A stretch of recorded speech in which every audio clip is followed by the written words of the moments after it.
Right, so this is a variation of the Lenz's law experiment. So here's a box that you can actually buy.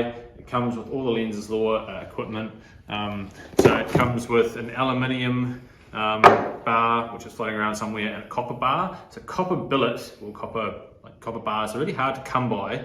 But what's not hard to come by is aluminium billet. So if you go to any sort of metal fabricator or like an engineering workshop that does like welding, you might just be able to ask for aluminium offcuts, just chunks of aluminium, because it's a cheap metal and they don't really mind that much. If you ask, here's just like a huckery-ass piece, solid aluminium.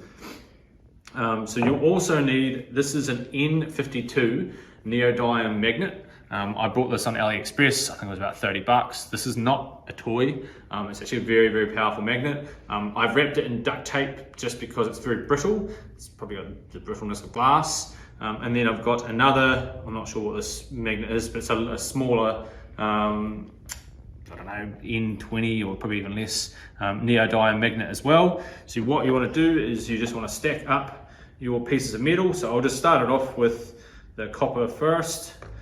Just because copper's a very conductive metal, and the aluminium, and then we'll just try it with just two pieces. And you want to bring your magnet in. Hopefully that's attracting. You want to bring the camera down so you can see it.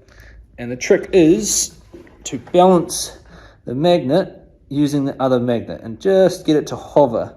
So you might see it slowly hovering.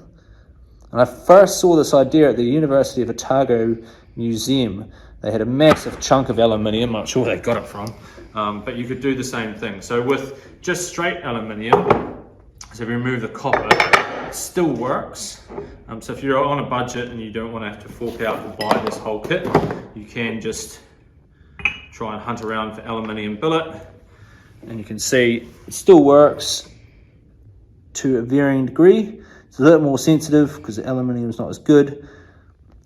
And all the aluminium does is act as a buffer. So you'll know that if you move the magnet, especially with this N52, if you like place it down on this billet aluminium, obviously you get that resistance, and you can even sort of move the whole setup without even touching it.